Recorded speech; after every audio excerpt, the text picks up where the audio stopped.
Hello. Are you listening? हाँ, वो आवाज हम सब। Okay okay.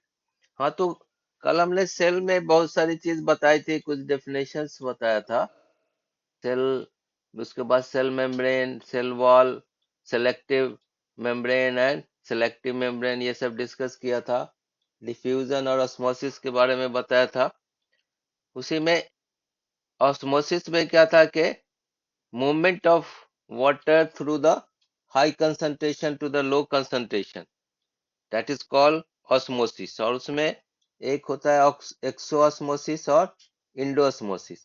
तो एक्सोऑस्मोसिस और इंडोऑस्मोसिस अगर तुमको शो करना है, अगर एक एक दो एक दिया हुआ है और आपको उसके जरिए शो करना है एक्सोऑस्मोसिस और इंडोऑस्मोसिस। यहाँ देखो, एक बीकर में एक बीकर में हाँ हाँ, वो एक्सोऑस्मोसिस और इंडोऑस्मोसिस को दिखाना है। दो एक तुमको दे दिया गया है और तुम्हें शो करना है एक्सोऑस्मोसिस और इंडोऑस्मोसिस शो करना है। तो आप कैसे शो करेंगे? आप क्या करेंगे कि दो बीकर में क्या करेंगे, दो एक को रख डाल देंगे। ठीक है, ठीक है दोनों। और उसमें डाइल्यूट एचसीएल डाल दें तो एक शेल जो होता है किस चीज का बना होता है? एक का जो कवरिंग होता है, it is made up of which substance?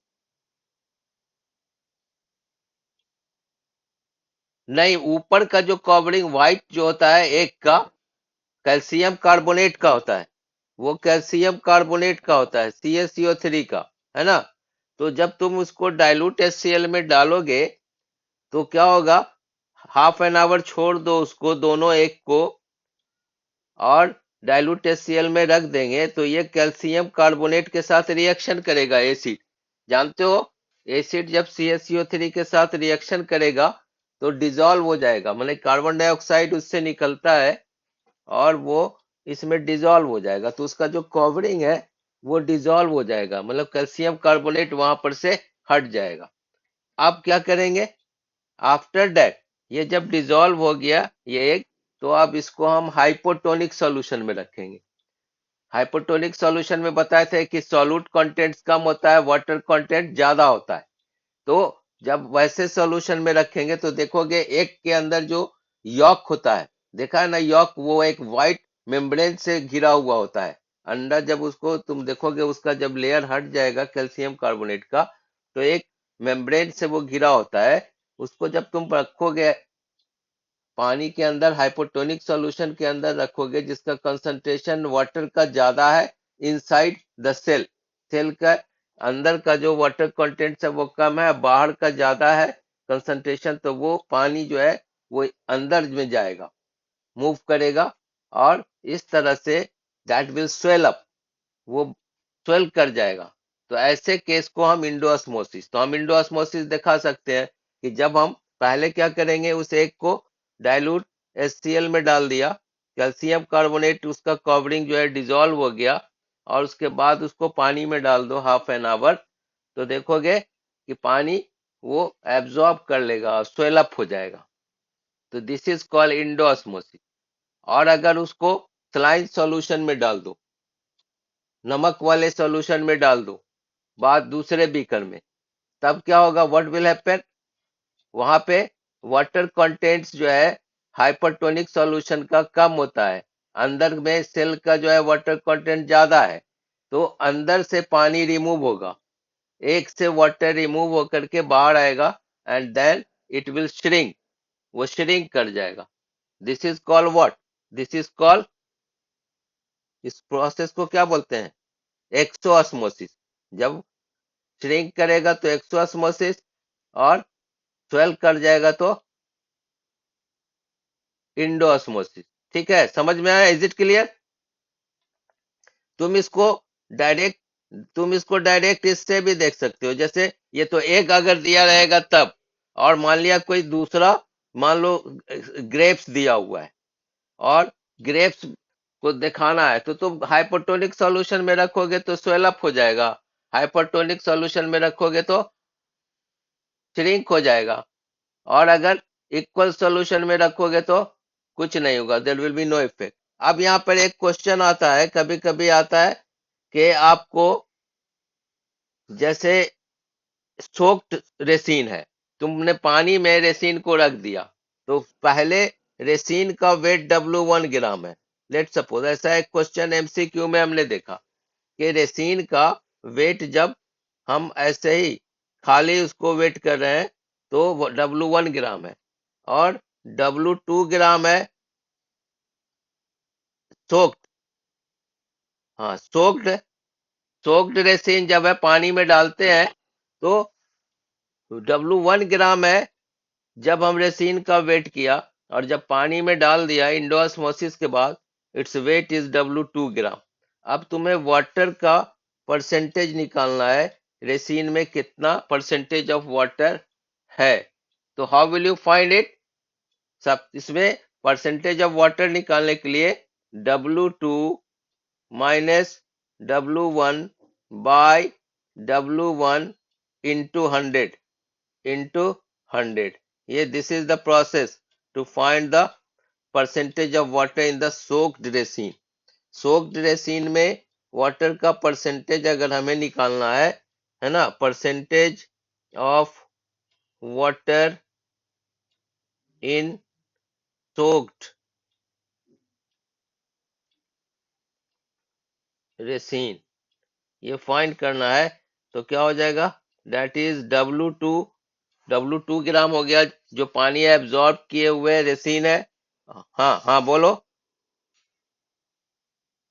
Topic cell है, सेल में ऑस्मोसिस पढ़े हो ना, इंडो ऑस्मोसिस एक्सो ऑस्मोसिस, उसी का रिवीजन करा रहे हैं। हाँ, तो यहाँ पे हमने ये बताया कि अगर कोई रेसिन पानी में डाल दिए और वो एब्जॉर्ब हो गया, पानी स्वेल अप हो गया, फूल गया, अब उसमें वाटर का परसेंटेज दे देता है चॉइस कि क्या होगा, what will be the percentage of water. Suppose करो रेसिन खाली रेसिन है, जब पानी में नहीं डिजोल्व है तो W1 ग्राम है, और जब पानी एब्जॉर्ब कर लिया तो W2 ग्राम है। तो वैसे में उसके अंदर जो वाटर एब्जॉर्ब हुआ उसका परसेंटेज फाइंड करना है, तो परसेंटेज ऑफ वाटर क्या होगा, तो W2 minus W1 by W1 into 100, this is the formula. ये आपको कभी कभी एमसीक्यू क्वेश्चन में ऐसा प्रैक्टिकल से रिलेटेड जो क्वेश्चन रहता है उसमें दे देता है। तो आप सपोज करो, लेट सपोज के 5 ग्राम 5 ग्राम है रेसिन का वेट विदाउट सोकिंग रेसिन का, और 7 ग्राम है आफ्टर इंडोस्मोसिस, मतलब वाटर एब्जॉर्ब कर लिया तब 7 ग्राम हो गया, तो परसेंटेज ऑफ वाटर कितना होगा, that is absorb in the resin,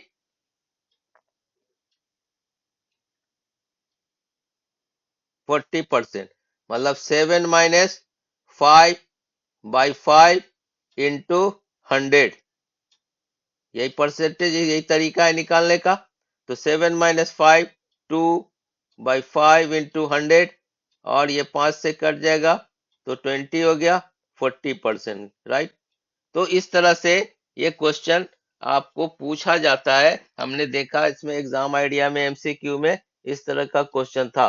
तो आप इसको, अब हम आते हैं कुछ इंपॉर्टेंट, आपका जो ऑर्गेनल्स है, जो मेन ऑर्गेनल्स आपका माइटोकॉन्ड्रिया है, प्लास्टिड्स है, ये सब जो उसका स्ट्रक्चर और फंक्शन पूछता है। तो सबसे पहले mitochondria power house of the cell कहलाता है, और it is discovered by Benda.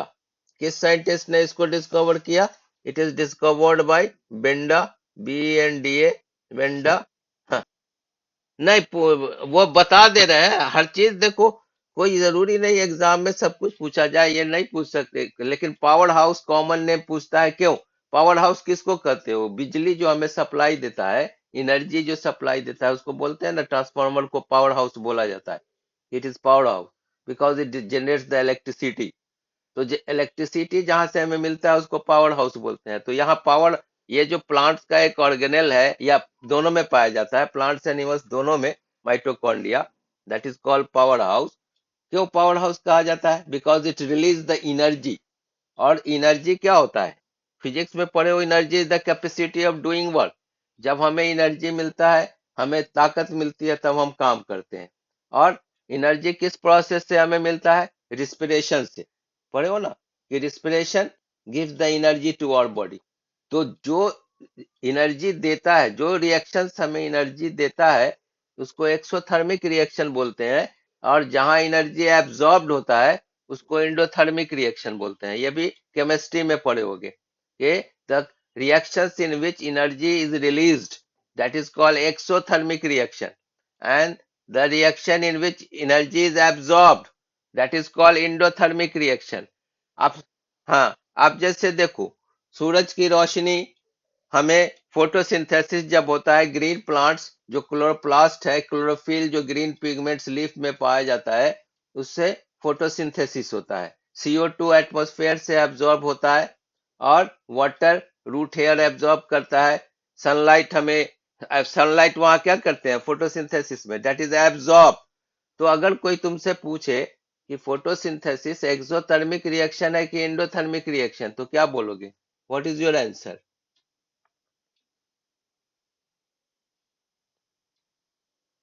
No, endothermic ना। सनलाइट एब्जॉर्ब होता है वहां पे, सनलाइट को क्लोरोफिल क्या करता है? एब्जॉर्ब करता है।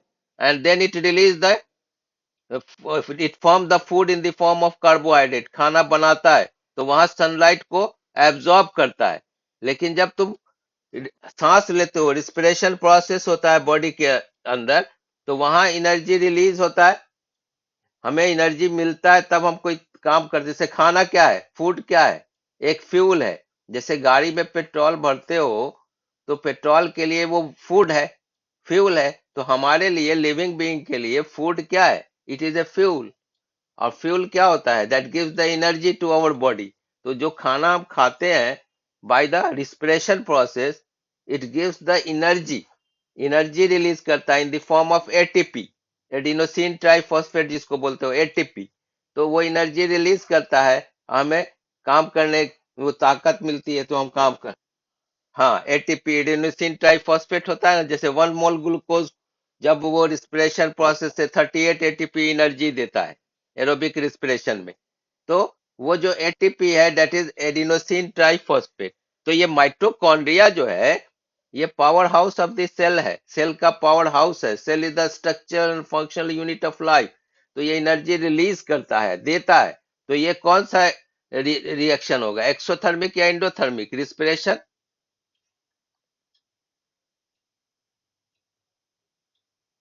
जहां एनर्जी रिलीज होगा वो एक्सोथर्मिक, जहां एनर्जी एब्जॉर्ब हो वो एंडोथर्मिक। तो ये जहां एनर्जी रिलीज होगा, एक्सोथर्मिक रिएक्शन होगा। अब हम आ जाते हैं, जैसे power house of the cell mitochondria को कहते हैं, तो एक डबल लेयर मेम्ब्रेन, ये जो ऑर्गेनेल है, इस तरह से पावर हाउस, जिसको बोलते हैं कॉमन नेम पावर हाउस है, इस तरह से डबल लेयर्ड स्ट्रक्चर होता है माइटोकॉन्ड्रिया का। और first layer outer membrane, second layer is inner membrane, और इसके बीच में ये जो है, दैट इज द मैट्रिक्स। और ये जो फिंगर लाइक प्रोजेक्शन जैसे अमीबा में होता है, उसको सीडोपोडिया बोलते हैं, लेकिन यहाँ जो फिंगर लाइक प्रोजेक्शन है, ये इसको क्रिस्टी बोलते हैं, सी, है ना। ये सब स्ट्रक्चर भी आप, हाँ, ये क्रिस्टी है।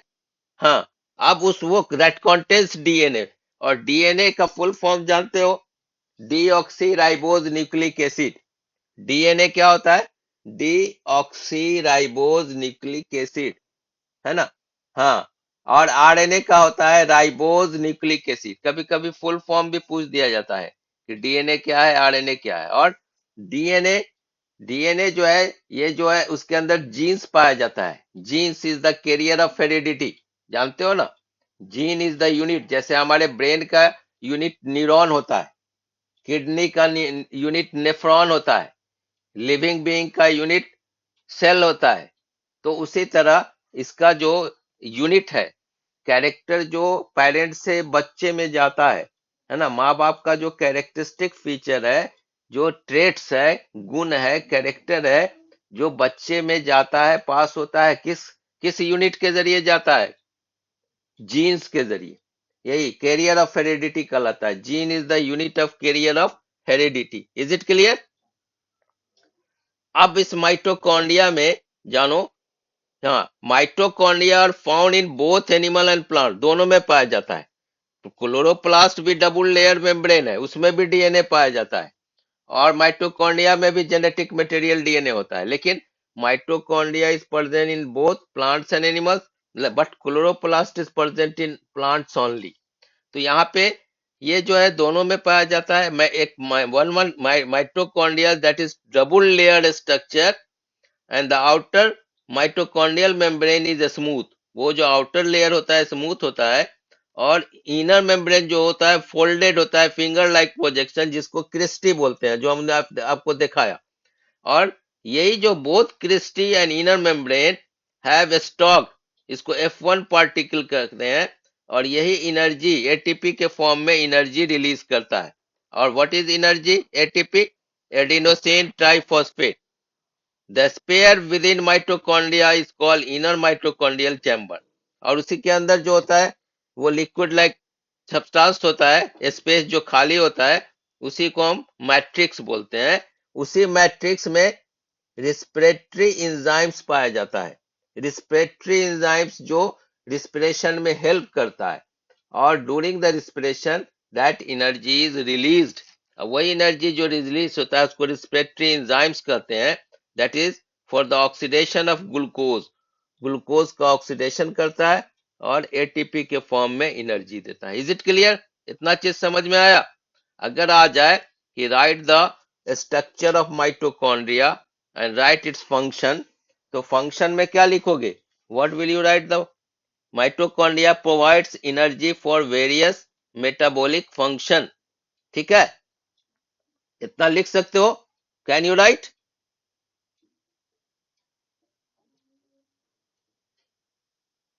हाँ। अब नेक्स्ट जो तुम्हारा मेन लार्जेस्ट, ये जो प्लांट्स में ऑर्गेनेल्स है, दूसरा है प्लास्टिस्ट, जिसको बोलते हैं हम किचन ऑफ द सेल।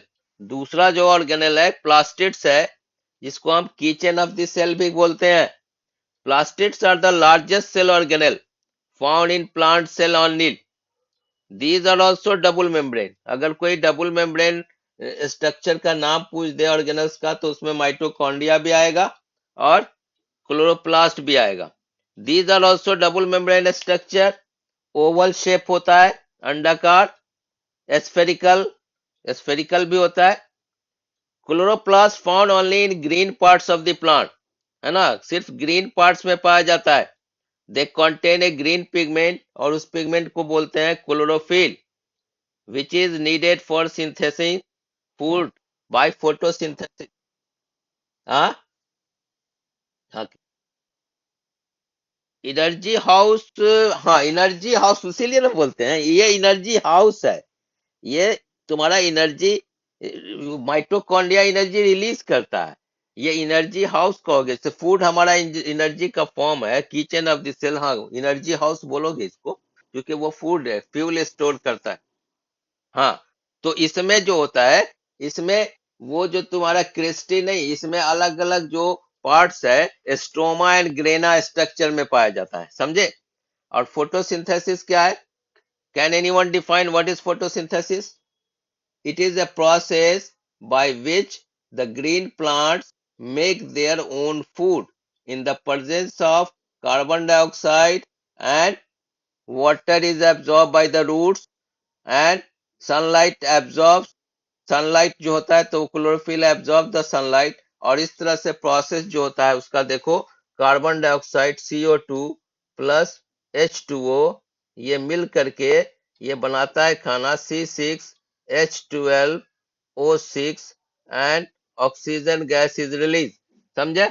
इस तरह से ये जो है, this is the reaction of photosynthesis. ये रिएक्शन है फोटोसिंथेसिस का। ये कार्बन डाइऑक्साइड से CO2 एब्जॉर्ब होता है, और वाटर जो है जमीन से रूट हेयर से एब्जॉर्ब करता है। क्लोरोफिल सनलाइट जो है, सनलाइट जो है एब्जॉर्ब करता है, ग्रीन पिगमेंट जो लीफ में पाया जाता है। इस तरह से ये खाना बनता है in the form of carbohydrate, और ऑक्सीजन रिलीज होता है। आप देखो यहाँ पे, कभी कभी तुम पढ़ते होगे CO2 एंड O2 साइकिल। तो ग्रीन प्लांट्स को जो हम काटते जा रहे हैं, पॉपुलेशन डे बाय डे बढ़ता जा रहा है, एटमॉस्फेयर में CO2 का परसेंटेज बढ़ता जा रहा है, उसकी वजह क्या है? दिस इज ग्लोबल वार्मिंग जिसको बोलते हैं, due to the over population. Population बढ़ता जा रहा है और पेड़ सब कटता जा रहा है। फिर घर बनाने के लिए, अपार्टमेंट बनाने के लिए हम क्या कर रहे हैं कि जितना भी वो पेड़ सब है लगा हुआ उसको काट दे रहे हैं। और पेड़ को काट देते हैं तो ये CO2 का यूज अप नहीं हो रहा है। और हमारे पास एक घर में चार चार पांच पांच गाड़ी देख रहे हैं, पांच भाई है तो पांचों के पास कार है, स्कूटर है। अब वो जो ऑटोमोबाइल एग्जॉस्ट होता है, वो जलता है, फ्यूल जो जलता है, फ्यूल क्या है? जो हम पेट्रोल यूज करते हैं, डेट इज ए हाइड्रोकार्बन। एक हाइड्रोकार्बन है। और ये हाइड्रोकार्बन जल करके सी, जैसे पेट्रोल है तो कार्बन एंड हाइड्रोजन के मिक्सचर को हाइड्रोकार्बन बोलते हैं। घर में जो LPG जलता है उसको ब्यूटेन, C4H10 बोलते हैं। तो ये सब जल करके CO2 दे रहा है। और ये CO2 को यूज करने के लिए प्लांट जो है वो कटता जा रहा है, तो क्या होगा? What will happen? इसका परसेंटेज एटमॉस्फेयर में बढ़ेगा ना। CO2 का परसेंटेज बढ़ता जा रहा है और हर साल एटमॉस्फेयर का टेम्परेचर 1 डिग्री सेल्सियस बढ़ जा रहा है, जिसकी वजह से ग्लोबल वार्मिंग कॉज कर रहा है। समझ रहे हो ग्लोबल वार्मिंग कैसे कॉज कर रहा है? टेम्परेचर अर्थ का बढ़ जा रहा है, ग्लेशियर मेल्ट करेगा उस गर्मी से, और इस तरह से फ्लड कॉज करता है, डिफरेंट ये हो रहा है। तो ये इतना चीज जो हमने बताया, फोटोसिंथेसिस, ये क्लोरोफिल के जरिए कैसे ये कार्बोहाइड्रेट, ये ग्लूकोज का भी फॉर्मूला है। C6H12O6 is also the formula of glucose. और इसी में आपसे पूछ दिया जाएगा, सपोज करो यहाँ पे ये ग्लूकोज है, और एक मोल ग्लूकोज का फॉर्मूला C6H12O6 है। इसमें आप हमको बता सकते हैं कि 1.8 ग्राम ग्लूकोज का मोल कैसे निकलेगा? Can you find? यहाँ पे बताओ तो, 1.8 ग्राम ग्लूकोज का मोल फाइंड करके बताओ तो, मोलिकुलर मास निकालो तो। यहाँ पे C6H12O6 से मोलिकुलर मास निकालो, 1.8 ग्राम से उसका मोल फाइंड करके बताओ तो, सॉल्व इट।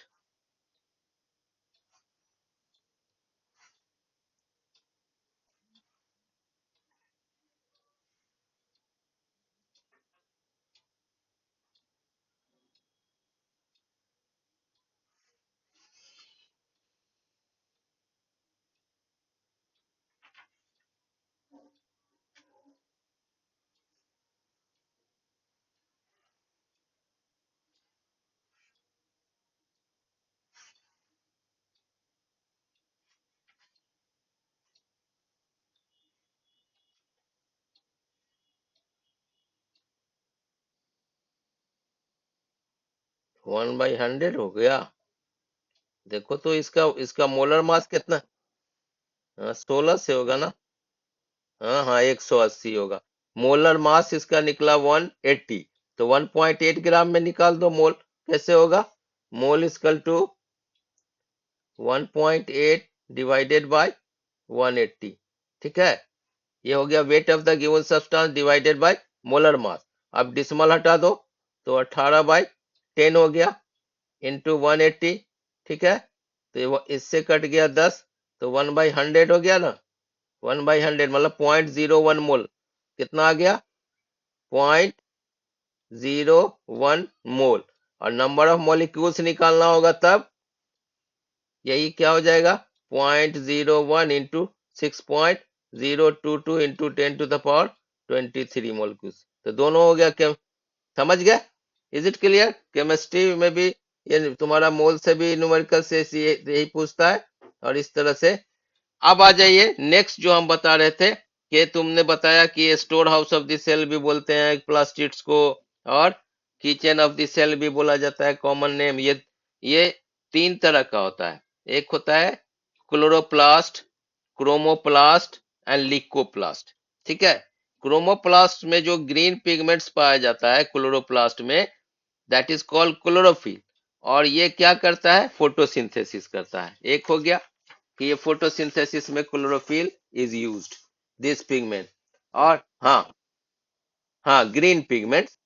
और the inside the chloroplast is clearly distinguished, इसके अंदर क्लोरोप्लास्ट ही में स्ट्रोमा एंड ग्रेना पाया जाता है ना। एक लेयर होता है sac like structure, stroma and grana, एक अरेंज रहता है थाक जैसा, और उसी में डीएनए भी रहता है। इसको सेमी ऑटोनोमस स्ट्रक्चर भी बोला जाता है। माइटोकॉन्ड्रिया और chloroplast that is also known as semi autonomous body, समझे? हाँ, नहीं, डीएनए डीएनए भी इसमें पाया जाता है, माइटोकॉन्ड्रिया में भी और क्लोरोप्लास्ट में भी, समझे? तो डबल लेयर्ड स्ट्रक्चर। अब आ जाइए क्रोमोप्लास्ट। क्रोमोप्लास्ट समझते हो, क्रोम मीन्स कलर होता है, द कलर्ड पिगमेंट जिसमें पाया जाए, the these contain yellow, orange, red pigments, they are mostly present in the petals of flower. Flower का 4 होल्स होता है, जानते हो? Flower has 4 holes. होल्स माने चक्र होता है। पहला जो ग्रीन लीफ पाया जाता है उसको बोलते हैं सेपल, समझे? सेपल, जो ग्रीन लीव्स पाया जाता है फ्लावर में, उसको सेपल बोला जाता है। और रंगीन जो पार्ट होता है, कलर्ड, जैसे गुलाब का फूल देखे होगे, पीला भी रहता है, रेड भी रहता है, व्हाइट भी रहता है। तो हाँ, तो रेड मोस्टली रेड रहता है, लेकिन बहुत तरह का गुलाब होता है। तो जो कलर्ड पार्ट्स होता है ना फ्लावर का, that is called petals. Petals पे ही इंसेक्ट अट्रैक्ट होता है पॉलिनेशन के लिए। तो 4 पार्ट्स होता है फ्लावर का। सेपल ग्रीन पार्ट्स, रंगीन पार्ट्स पेटल हुआ, उसके बाद एंड्रोसियम मेल पार्ट जो होता है, मेल पार्ट्स एंड्रोसियम, जिसको स्टेमेन बोलते हैं। और फीमेल पार्ट जो फ्लावर में होता है वो पिस्टिल होता है ना, गाइनेसियम। तो there are 4 whorls of a flower, sepal, petal, pistil and gynoecium. तो ये जो कलर्ड पार्ट जो रंगीन फ्लावर में पाया जाता है, पेटल, उसमें कौन सा पिगमेंट्स पाया जाता है?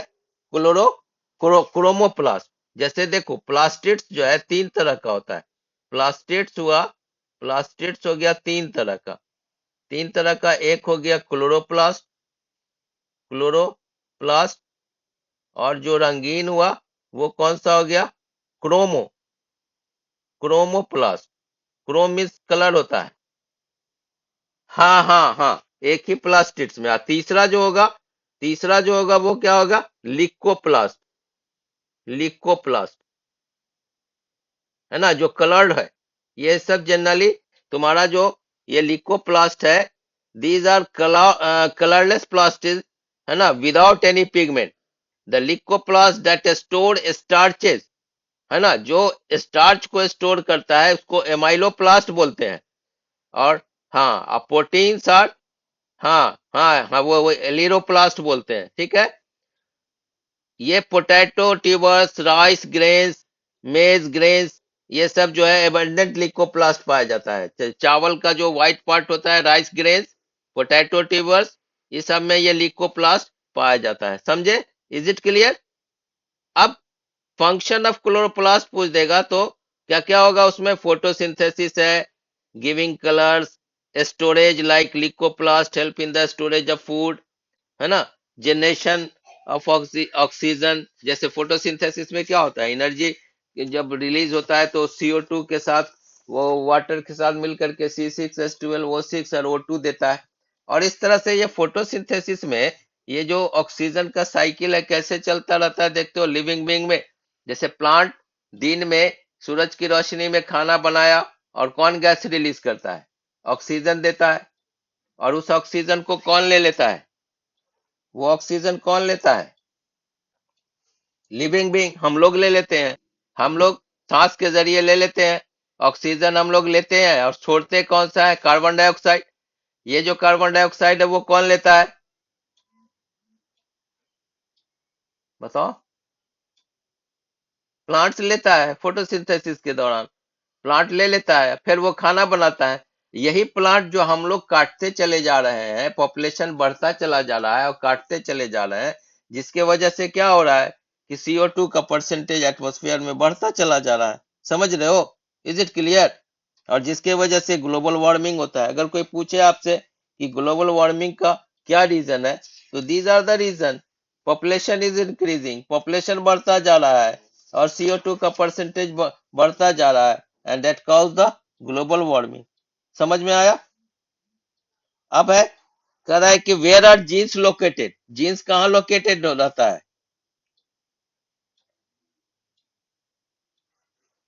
Genes are located on chromosome in the nucleus. Brain of the cell किसको कहा जाता है? Brain of the cell nucleus को कहा जाता है। हाँ, nucleus is known as the brain of the cell. ठीक है। हाँ, तो ब्रेन ऑफ द सेल तो controls all cellular activity, nucleus controls all cellular activity, इसलिए ब्रेन ऑफ द सेल का, जैसे हम लोग ह्यूमन बीइंग में क्या है, सबसे बड़ा सोफिस्टिकेटेड ऑर्गन ब्रेन है ना? वो न्यूरो, उसके अंदर जो हमारा सबसे बड़ा लार्जेस्ट पार्ट जो है वो सेरेब्रल हेमिस्फीयर, 3 पार्ट में ब्रेन को बांटते हैं। तो इस तरह से वो सबसे मेन सोफिस्टिकेटेड ऑर्गन ब्रेन्स होता है, तो उसी तरह न्यूक्लियस जो है सेल के लिए मेन पार्ट होता है। Name two structure found in plant cell but not in animal cell.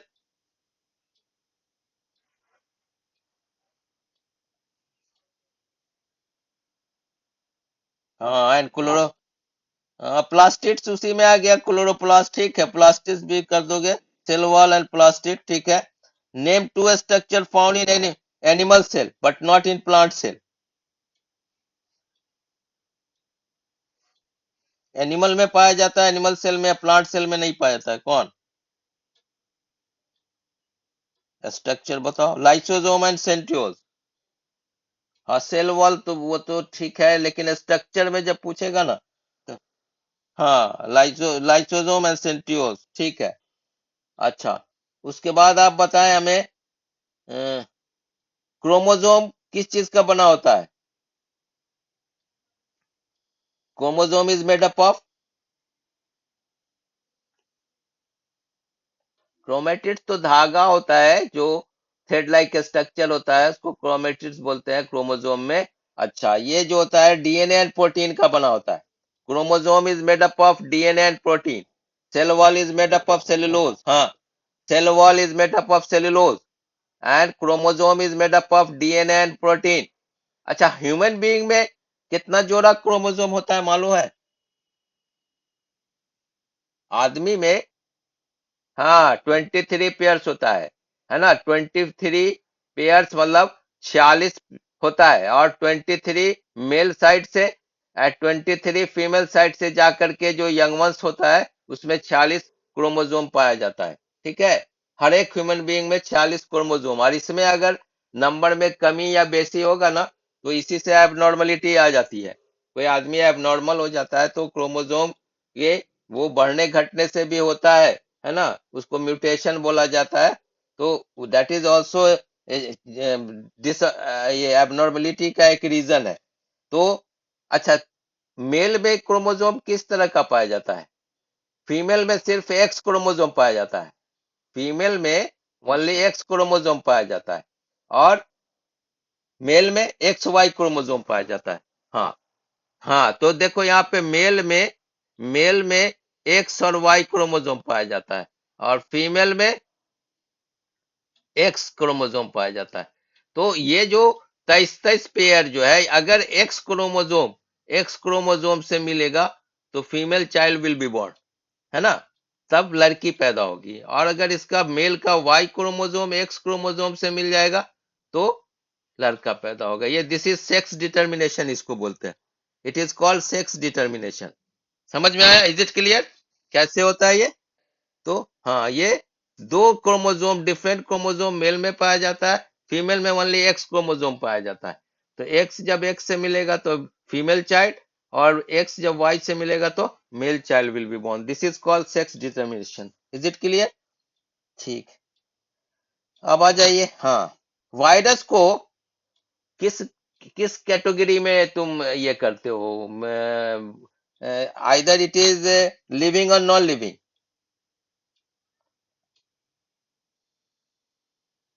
हाँ, बोथ होता है ना? इस, ये जो होता है, वायरस अगर लिविंग बीइंग के अंदर चला गया तो ये लिविंग कहलाएगा, और बाहर में है तो डेट इज नॉन लिविंग, है ना? ये दोनों कहलाता है। अगर ये आउटसाइड द बॉडी है तो नॉन लिविंग, और इनसाइड द बॉडी है तो डेट इज लिविंग। तो लिविंग एंड नॉन लिविंग दोनों का। हाँ मतलब अगर अगर इनसाइड द बॉडी किसी के वो चला गया वहां, हाँ टच में है, तो दैट विल बी लिविंग। तो इस तरह से इसको लिविंग एंड नॉन लिविंग दोनों का कनेक्टिंग लिंक माना जाता है। समझे? Is it clear? हाँ वायरस में सबके साथ वैसे ही है।